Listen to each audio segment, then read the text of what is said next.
All right, what's up, people?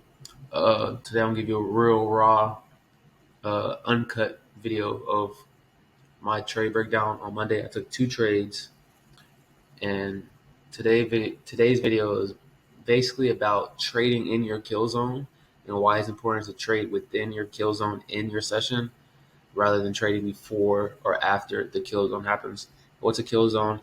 Kill zone is basically a pocket of time in your session that has the most probability of winning. So today, or I trade New York, so my kill zone is really from 7:20, 7:30 after the manipulation candle until around 9:20, 9:30, around 2 hours. If I can trade within that time period, not holding it or anything like that, but just getting a setup and taking the setup with full confidence, 7 times out of 10, 8 times out of 10, I win and I win big because it's really the reversal happening in the market. Market usually picks a direction between 7:30 to 8:30, 9:30, and this is where you're supposed to find a setup.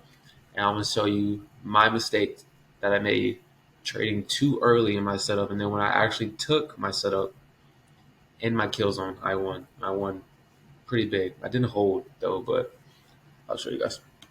All right, so I come in the market. Here we go. I'm looking at this. We're kind of ranging right here. We have this range right here. This is for the setup right here. This liquidity. But I'm looking at this. This is liquidity earlier, so don't worry about that right now. So I see this when I come in the market around. What is it? 6:30. I get it around the market here. Okay, this is a little earlier. I usually supposed to trade around 7 and get on the charts around 6:40. Mark up my zones and don't get back on the charts until 6:40. Just look at the charts until 7 o'clock, 7:20, and look to place trades 7:20 to 9:30. So I see this markup, and rule number one, I didn't even follow my rules for one, or two rules I didn't follow. I didn't follow the time that I was supposed to trade, and then two, this is not even an A plus setup. This is like a B plus setup. Let me show you why. This supply here, it broke structure, which is good, right? It broke structure, whatever. This is structure. I'll do that later, better. And then my structure rule for me, my structure or my liquidity. This is liquidity here. I give you liquidity here. Give you liquidity. So I am a supply and demand trader with liquidity. If liquidity is not present, I won't trade. This liquidity, you can see this is like a little resistance right here that came into play. So I'm looking for this liquidity to be taken out and then come back down. But my liquidity, did it break structure? No, it did not break structure. So I did not follow my rules. So I'm over two already, and I still take the trade, and then I expect to win, right? Doesn't make sense. So I come here, it taps, it closes, or it closes respecting my zone. I need to make sure this is another one that actually helped me have some type of confidence in this trade. It gives me a big wick. This trade was just a real blunder. I'm not gonna lie. One, it was too early. Two, liquidity did not break structure. Three, now I'm not looking at this shit, actually closed in the zone, which is not supposed to happen, right? In my trading plan. The trading plan, I'm supposed to have demand, supply, whatever. Liquidity is supposed to be present. Liquidity is supposed to break structure.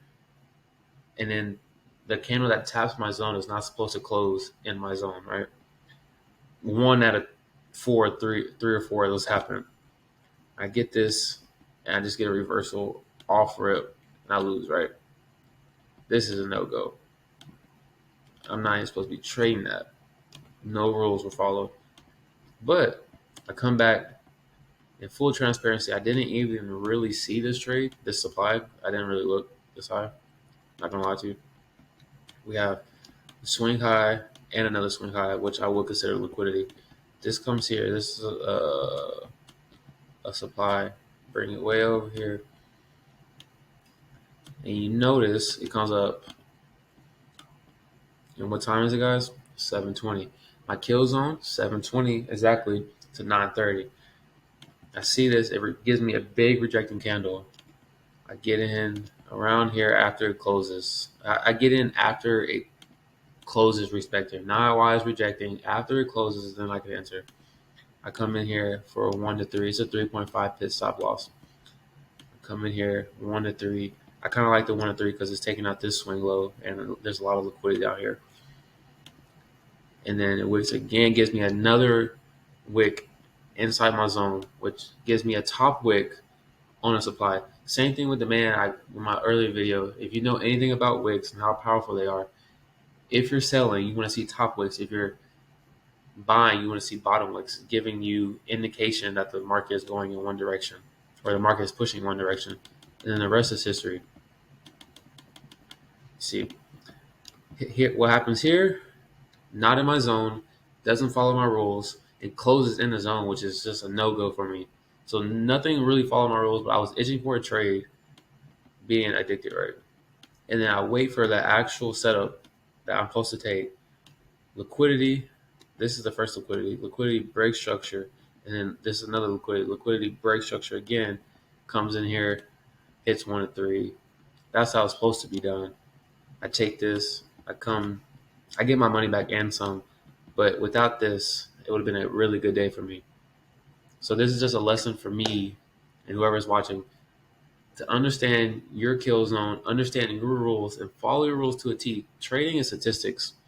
It's statistically proven if you backtest over whatever your strategy is, backtest a year, 2 years, 3 years, and understand the best probable times, the best A+ setups, and take those with conviction and confidence and let the trade play. Don't take partials or do whatever.